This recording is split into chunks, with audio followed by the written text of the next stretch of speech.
The final stage in making print-at-home TTRPG cards made easy is to cut and finish your cards so they're ready to take to your game table. Before you begin, you'll need some printed cards. Check out these videos. You have a few options for cutting and finishing your cards. You can laminate them, sleeve them, cut the corners, or just cut the cards out and leave it at that. The best method will likely depend on how you want to use your cards and how professional you want them to look and feel. You may also need to add text to your cards, and you'll probably want a way to store them. In this video, I'll give you an overview of the options, share the tools that I use to make cards, and walk you through some of my preferred approaches to making cards. One of these is really simple, and one of them makes cards that look and feel really professional. Laminating your cards is a great way to give them a firm, smooth finish, protect them, and make it easy to shuffle them. I use an Amazon Basics 3-in-1 laminator.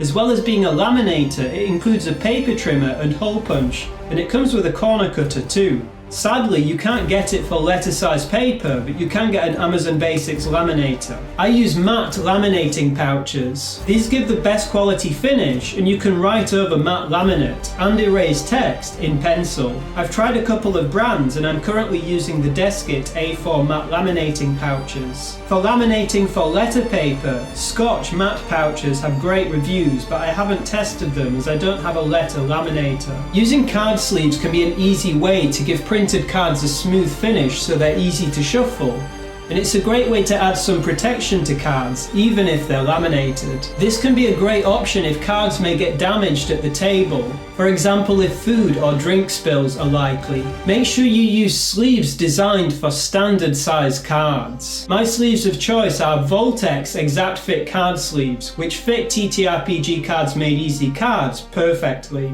You can get soft sleeves too, which are a looser fit, making it easier to sleeve your cards. Many card aficionados double sleeve their cards, placing them in an inner exact fit sleeve and then an outer looser fit sleeve. You can round the corners of your cards if you want to using a corner cutter. This is entirely dependent on taste. I typically round the corners on cards I expect to be handled and leave cards that are just for display with straight edges. I have a few different corner cutters. I find this one to be the most reliable. I've added a link in the description. You'll need something to cut your cards. I've tried a few paper trimmers, but I'm not confident with any of them for precise cuts, so I tend to just use my trusty old pair of scissors. You can store and display your cards in deck boxes and card binders. Both make it easy to bring your cards to games so you don't lose them. I recommend using a deck box to store cards that you expect to use as a pre-made deck, for example oracles,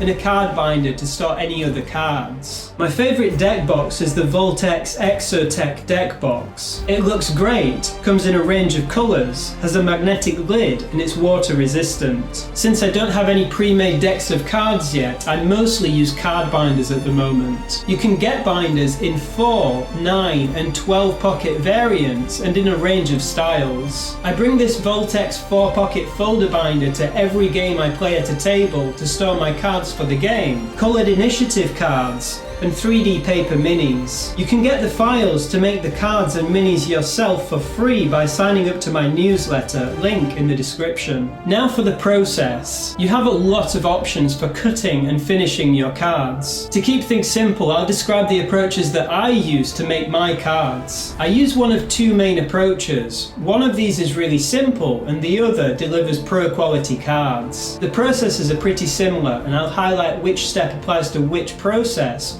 with the tag up here at the top of the screen. I select which approach to use depending on how I intend for the cards to be used. I use the pro quality process for cards I intend to be handled during games, such as initiative cards. For pro quality cards, the first step is to laminate them using matte laminating pouches. You can do this after you cut your cards, but it's easier to do it before, and this makes it less likely that you'll make errors while laminating. Turn your laminator on the highest heat setting. Make sure you wait until the ready light is on before you use the laminator. Place your printed sheet of cards inside a laminating pouch.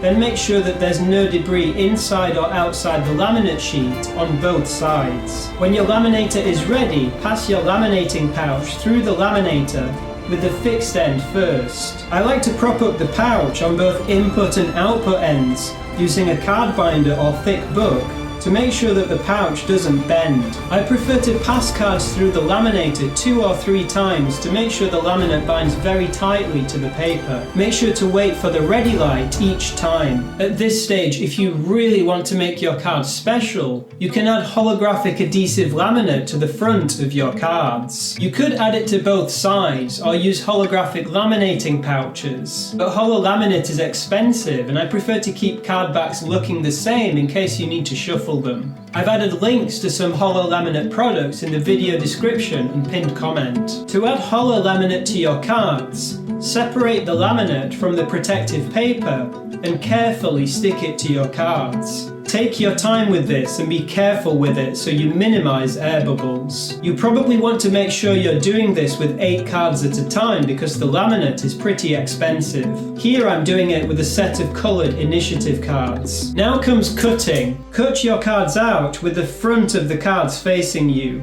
I tend to just use scissors to cut my cards, but if you're confident using a paper trimmer, you can use one. If you want to cut the corners on your cards, you can. I typically do this for laminated cards that I expect to be handled without being sleeved. I typically cut the corners on cards using the smallest cut setting, 4mm, on my corner cutter. When using a corner cutter, make sure your cards are firmly in the corner cutter before you cut them. It's best to try out the different settings on some scrap paper to choose your favourite before you cut your cards. With your cards fully cut out, you can now sleeve them if you want to. If you're going with a simple approach and your cards aren't laminated, this can make it easy to shuffle them.